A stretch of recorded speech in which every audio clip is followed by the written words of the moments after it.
Ok, muy bien. 6 de la tarde. Gracias a las 20 personas que ya estamos en esta reunión. Bienvenidos a esta charla que hemos denominado Cómo prepararse para entrevistas exitosas en inglés en el sector aeronáutico. Es un honor para mí poder compartir con ustedes la información que traemos el día de hoy, que esperamos que sea información de valor. Nosotros somos LegacyCrew, somos una empresa dedicada a potenciar el human performance para aquellas personas que desean ingresar o ascender en el sector aeronáutico.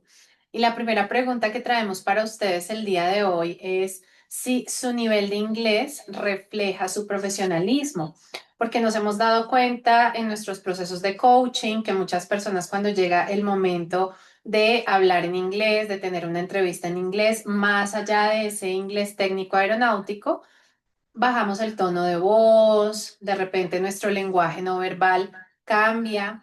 Entonces la idea con la charla el día de hoy es que podamos tener nuevas y mejores herramientas para demostrar nuestro profesionalismo a través de la confianza y la seguridad cuando nos expresamos en inglés, particularmente para los procesos de selección en aviación, pero sabemos que pues esto nos va a servir en todos los contextos porque la aviación es una industria mundial y el idioma que nos une y que nos permite entendernos y expresarnos asertivamente en diferentes países y con diferentes culturas, pues es justamente el idioma inglés. Entonces, sabemos que las competencias que nos evalúan las aerolíneas no solamente las evalúan en español. Y para quienes no están familiarizados con las competencias que nos evalúan en procesos de selección, es importante tener en cuenta que hay unas competencias que son operacionales, como el liderazgo, el trabajo en equipo, la comunicación, la conciencia situacional, la toma de decisiones, la adherencia a procedimientos y bueno, entre muchas otras más. Ahora, aparte de esas competencias operacionales, también nos van a evaluar unas competencias organizacionales. Y la primera reflexión es a que cuando nos preparemos no nos enfoquemos solamente en esa parte técnica u operacional, sino que nos enfoquemos también en esa parte organizacional, la misión, la visión, los valores de la compañía, esas creencias corporativas, y muchas veces lo preparamos en español. Entonces, la invitación es a que veamos esta preparación debe hacerse de manera integral en conjunto con la parte técnica y no solamente debe hacerse en español, sino también en inglés. Y por esta razón, el día de hoy queremos presentarles a nuestro instructor invitado, Nadim Bakri, quien es nativo del Reino Unido. Él vive en la ciudad de Medellín, está aquí en Colombia y ha enseñado inglés en distintos países del mundo. Yo quisiera que nos cuenten en el chat, aprovechemos que tenemos el chat habilitado, escríbanos de qué países están conectados el día de hoy. Y les sigo contando de Nadine. Nadine tiene amplia experiencia en la preparación de candidatos para procesos de selección, tanto nacionales como internacionales. Nadine tiene amplia experiencia preparando a las personas para presentar exámenes internacionales de inglés y también ha ocupado cargos en posiciones de recursos humanos en empresas globales. Nadim es nuestro English Coach. Bienvenido, Nadim, quien es el encargado de guiarnos el día de hoy en esas herramientas y estrategias que nos van a ayudar a tener un mejor desempeño en los procesos de selección en aviación. Y es quien va a facilitar la charla, pero también es quien hace las sesiones de coaching uno a uno en Legacy Crew. Entonces, bienvenido Nadim, es un placer tenerte con nosotros en la tarde de hoy. Muchísimas gracias por acompañarnos y aprovecho para darle las gracias a las personas de Colombia, Perú, Ecuador, Estados Unidos, bueno, tantos países que nos están acompañando el día de hoy. Gracias, Carolina, muy amable. Bueno, vamos a comenzar. Ok. Solo tengo por ahí 50 minutos, ¿cierto? Quizás un poquito menos. Entonces, no vamos a profundizar mucho aquí en esta presentación, pero lo que sí quiero hacer es darles a ustedes como un outline del curso que ofrecemos para sus entrevistas no técnicas en inglés y darles un poquito de información de varias capas de las estructuras y las estrategias para el inglés. Entonces, así lo vamos a hacer y creo que después podemos hacer como una encuesta por correo electrónico a ver en cuáles temas serían más útiles para ustedes para los talleres en 15 días. ¿Ok? Carolina, ¿quieres avanzar? Okay, so I'm going to speak a bit of English now. Okay, we have created this acronym CLEAR, which is what the course is focused on. Okay, so they are competency-based interviews, language structures and strategies, emotions and stress management, the aviation mindset, and of course, always being results focused. Oh, no, that's okay. That's okay. All right. So the main parts of the course, we're going to be looking at how to structure your answers in English in your interviews. Okay. In the English language world, we have an acronym which we call STAR, where we basically structure our answers based on the situation, the task, the action, and the result, and then a short reflection. And what that does is give us a nice simple structure we can use when we are communicating our experiences. We will look at how to explain and demonstrate our key competencies, including crew resource management, teamwork, leadership, decision-making, and customer service. How to adjust to Anglosphere interviewers in terms of your logical approach, that being a concise applications first logic that we prefer in the Anglosphere world, how to present confidently in interviews, perfecting an elevator pitch, which is something you all should have already. And if not, we will look at how to create a good elevator pitch for ourselves. Then bluff, which is bottom line up front, and it's very popular in aviation and military contexts where we need to give the most important information at the beginning of our communication. And finally, some ICAO standard phraseology practice in terms of how we say the numbers and the letters in English in aviation contexts. Okay, Carolina. So this is STAR, situation, task, action, result. Let's continue. So the situation part is obviously just a couple of sentences about the situation that you are dealing with. The task is the task you were given to do. The action is the actions that you took. And the result is what happened as a result of your actions. And then after a short reflection about what you learned from the experience. And that is the STAR framework for interviews. Okay, let's continue. Y aquí tenemos unas frases útiles también, por ejemplo, at the time I was working at, the challenge occurred when, etc. Podemos avanzar. And the short reflection and the nutshell summary. A nutshell summary is just como en resumen, which is what we really like as Anglosphere interviewers. Okay, so it's really, really important at the end of each answer that you give a short reflection. What did you learn? How would you deal with it differently next time? And what would the impact be? Okay, vamos avanzando.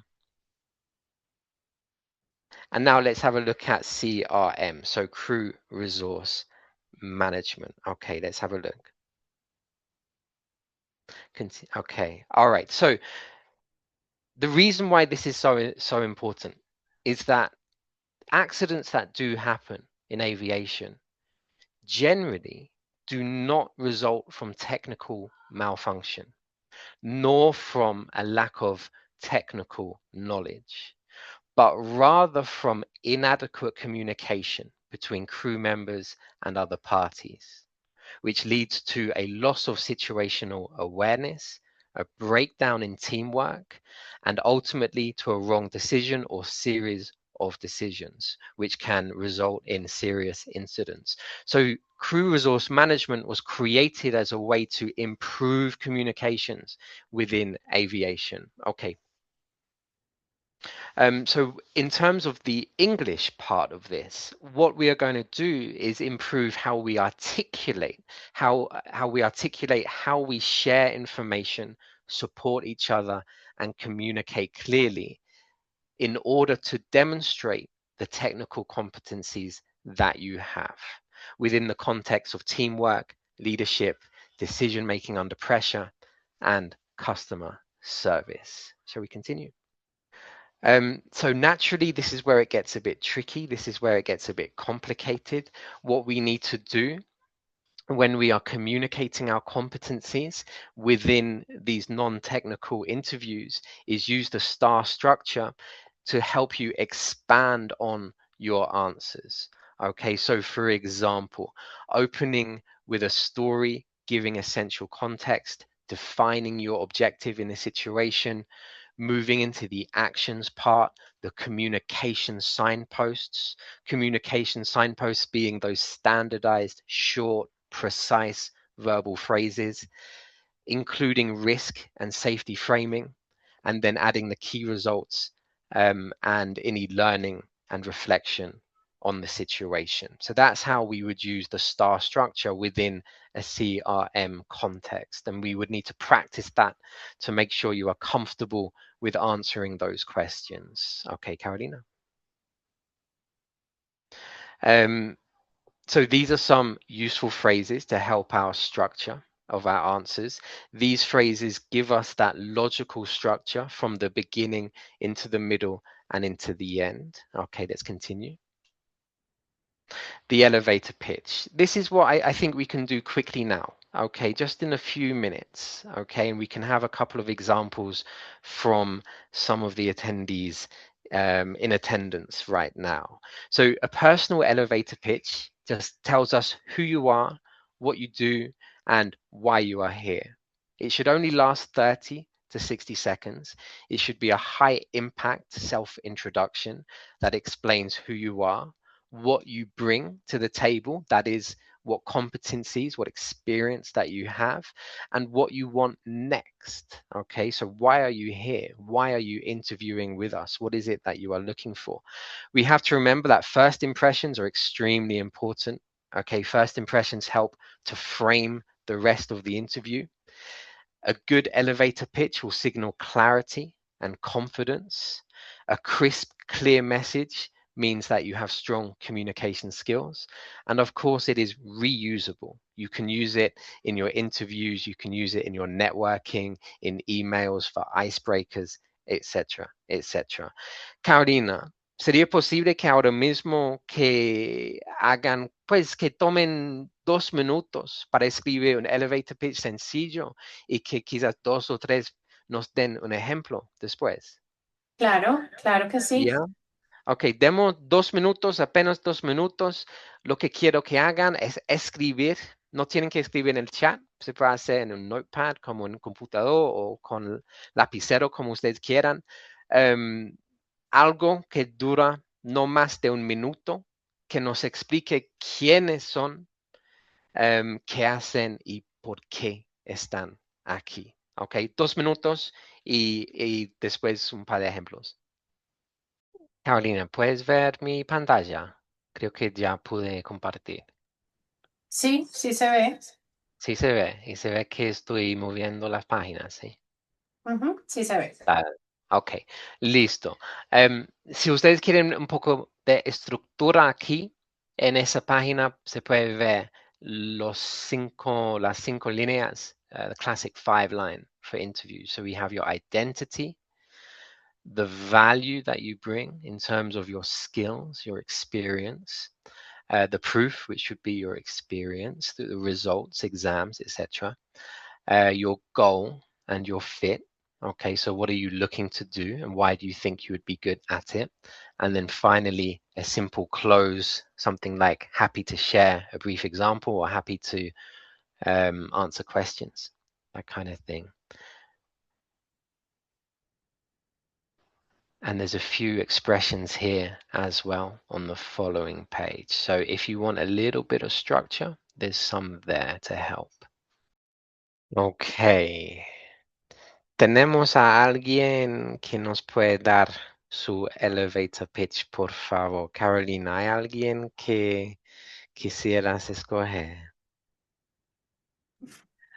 Bueno, esperemos si alguien quiere lanzarse voluntariamente. Demos, a ver, en unos segundos, si alguien quiere recibir el feedback de nuestro English coach y si no, escogemos a alguien dedocráticamente. Ujú. I would like to try. All right. Diana. Yes. Diana, thank you very much. Good to meet you. My name's Nadim. Would you like to give us an elevator pitch for you, please? Okay, I gonna try. My name is Diana. I am a commercial pilot and I want to improve my English for my career because it's very important for all process in any airline.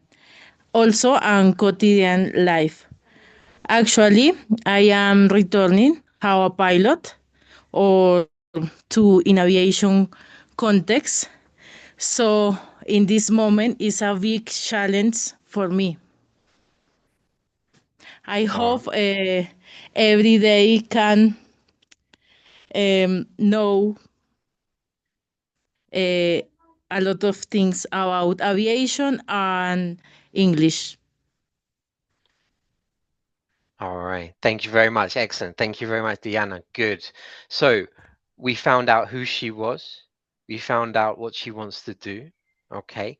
I would like maybe some clearer language around what your achievements have been, what your experience have been, and specifically what your skills are, right?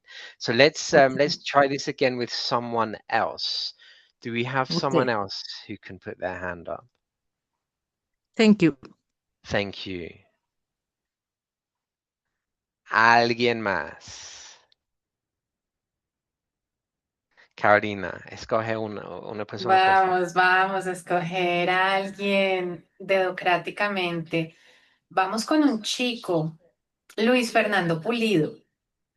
A ver. Hola, Caro. Hola, Carito. Hola, Hola. Luis Hola, Fernando. Nadine. Ok. Hola, ¿cómo estás? I'm fine.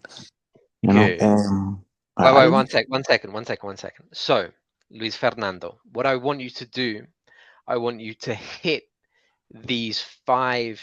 Do you see the classic 5-line structure here? The identity, the value, the proof, the fit or the goal, or the fit and the goal, and the close. All right. So tell us who you are.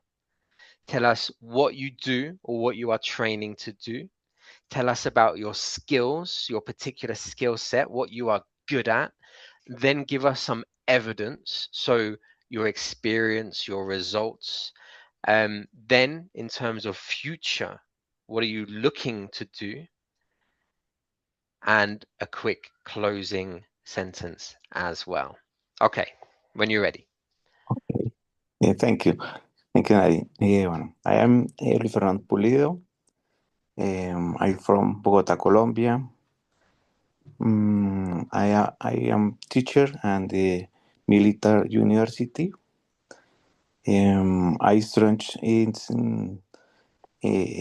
teamwork. Teamwork.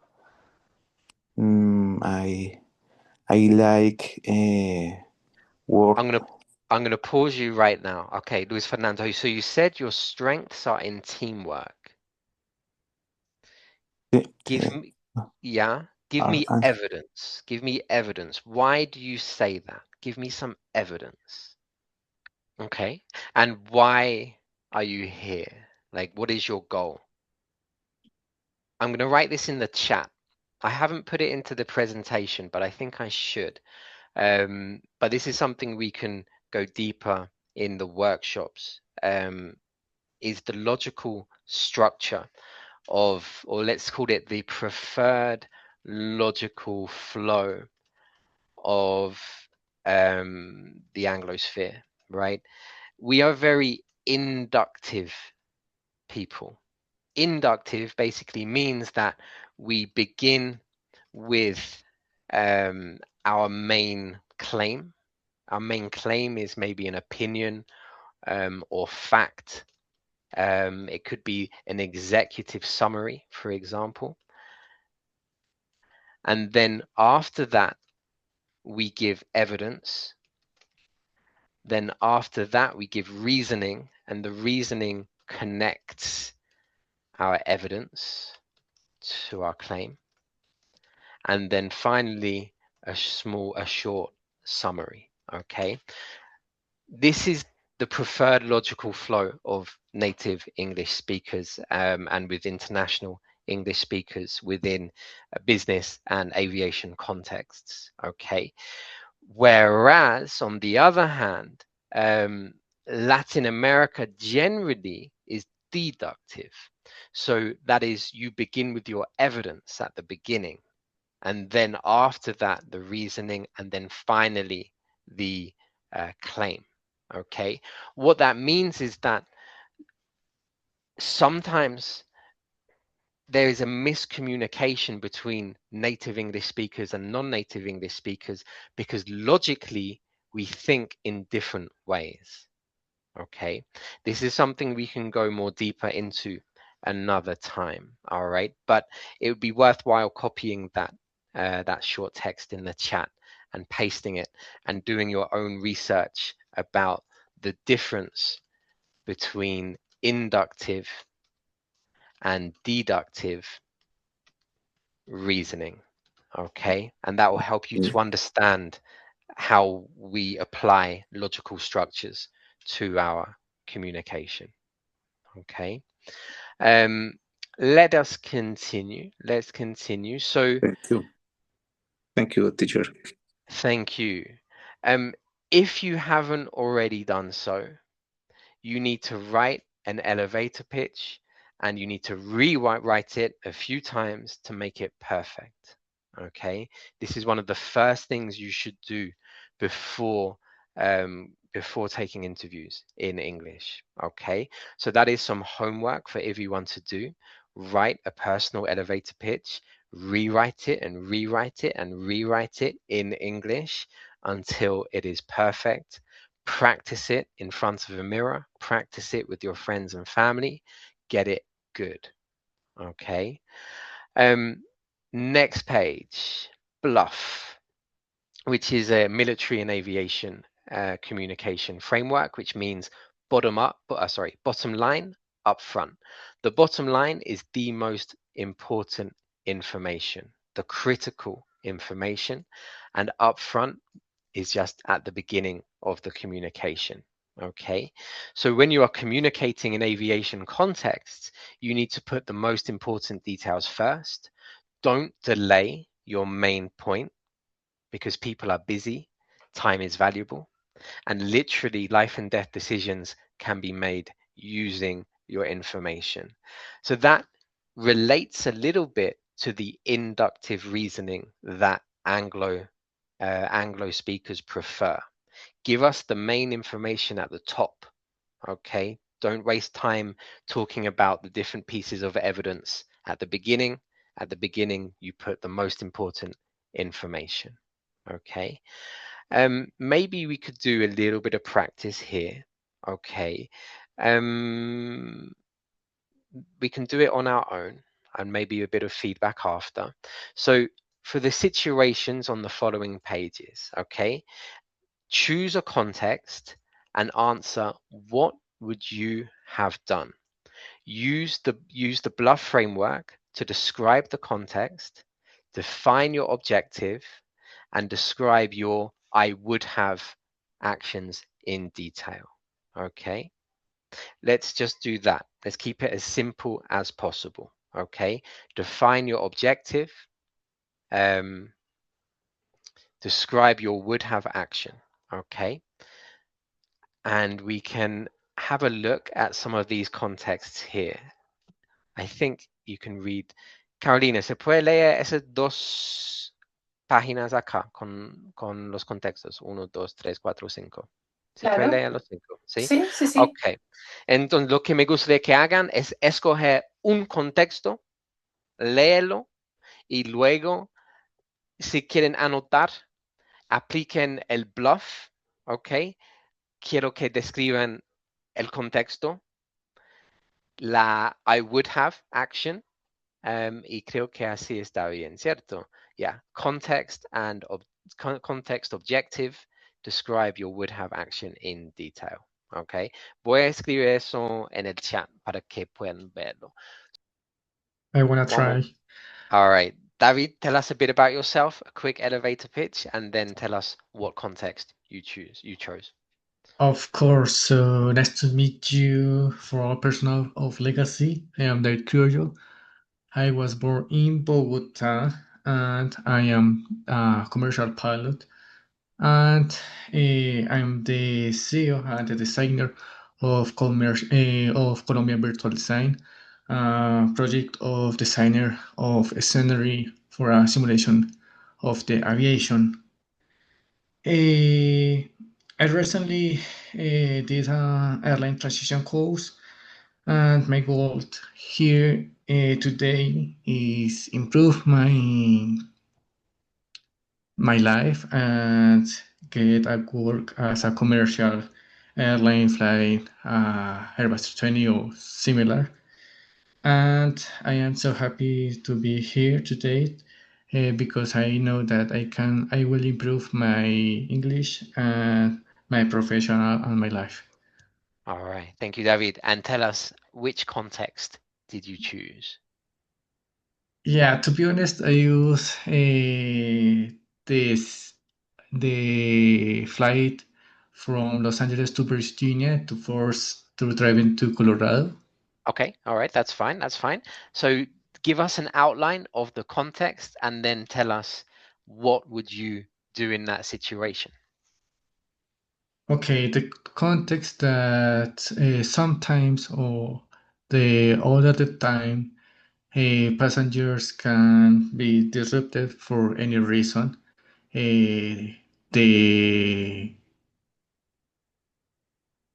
weather conditions, if the flight attendant don't give something of that they want or similar, of only the passengers are not happy with the wife or something like this. And the actions that I can take is maybe first advise in the initial of the flight that the security of the flight is is the principal, and depends of the passengers and the pilots the flight be secure. Also, if the passengers started to disruptive, give it a document that the airline can take actions, legacy actions, and with a component with the police, and they can take prices of the flight and give some of multa. Fine, una multa. Fine, yeah. Fine, fine. Fine is a funny word, right? Because it means I'm fine, estoy bien, fine. But also a fine is una multa. Yeah. Thank you. Thank you. Good. Thank you, David. So what we need to do is to practice these situations, these structures, okay? So that when you are in an interview situation and you are speaking in English, you have practiced the structures which will help you give the best possible answer. Quite often, the problem isn't your vocabulary. I would suggest that your vocabulary is probably the least problem. The most problems will be with structure, how you structure your answer based on what English language interviewers are expecting. And in order to do that as well as possible, you need to practice, practice, practice, practice. Okay. There's also a bit about phonetics, you know, the ICAO phonetics. I imagine that some of you already know the alphabet, the Alpha, Bravo, Charlie, Delta, etc. These are things naturally that you need to practice, and the numbers, because the numbers are different as well, right? We have 0, 1, 2, 3, 4, although I think these days it might not be used so much, but I think you should have to do that as well. 5, 6, 7, 8, 9. Does anyone know why we say 9? In particular, why 9, number 9? Daniel, Hi, nice to meet you. hi, tell us why. Yes, nine is because nine is no in German. So Right. what's action when the German say nine, like the number, but was nine like no. So it's for the facility for the ATC. Right, exactly. So ATC is in English, right? And if you have 150 languages up in the sky, things get quite tricky. Daniel, could you read these numbers to us, please? Yeah, sure. 0, 1, 2, 3, 4, 5, 6, 7, 8, and 9. And tell us, why isn't there a 10? Because in the aviation it's just number by number. It's no like the digits, you know? It's maximum Yeah. 1 digit. So how would you express, for example, the number 10?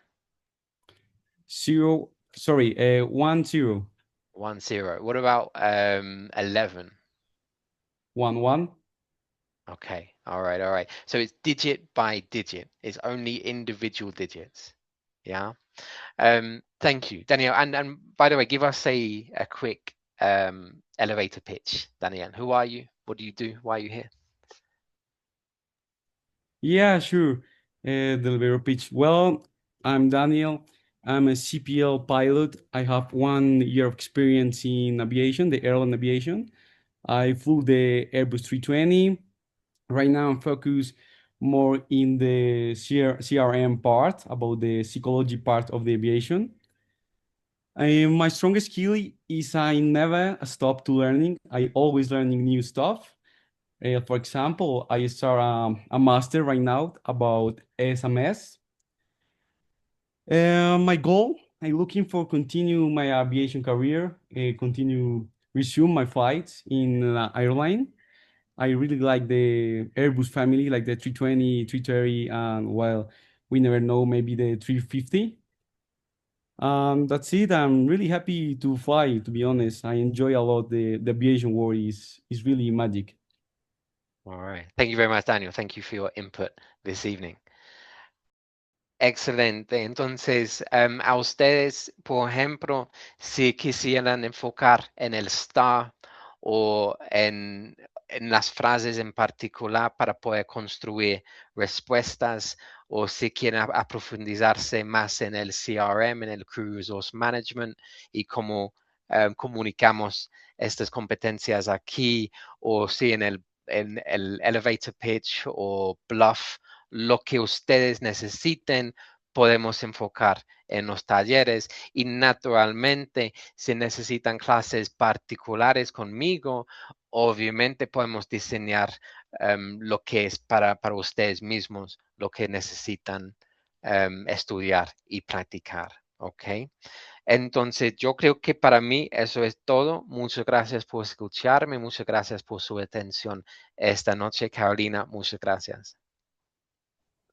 Bueno, pues estoy por aquí compartiendo mi pantalla. Muchísimas gracias, Nadine, por esta presentación, por los ejercicios, por el feedback para nuestros participantes. Y bueno, cuéntenme con un emoji, una carita, cómo les ha parecido esta charla. Utilicemos las herramientas de la tecnología, entonces compártanos cómo se sintieron, cómo les pareció, si quieren escribirlo en el chat. Les agradecemos por este feedback. Nuestra filosofía en LegacyCrew es que si la seguridad es lo primero, las personas no podemos ser lo último. Y nos enfocamos en la parte técnica, nos enfocamos en la parte de conocimiento, en la parte de habilidad. No podemos descuidar estas herramientas que tienen que ver con nuestra confianza y con la seguridad que proyectamos en aviación. Entonces, los invitamos a que visiten nuestra página, a que visiten nuestras redes sociales, y lo mejor, si nos pueden compartir su feedback a través de este código QR, se los vamos a agradecer porque nuestra filosofía también es la mejora continua, ofrecerles a ustedes cada vez más mejores herramientas, mejores charlas, mejores cursos. Entonces, les agradecemos de verdad que se tomen 5 minutos de su tiempo para contestar esta encuesta de satisfacción que nos va a ayudar cada vez más a ofrecerles mejores herramientas y servicios. Entonces, muchísimas gracias. Bueno, quisiera preguntarle a las personas que continúan conectadas si alguno quisiera activar su micrófono y compartirnos su feedback de la charla el día de hoy.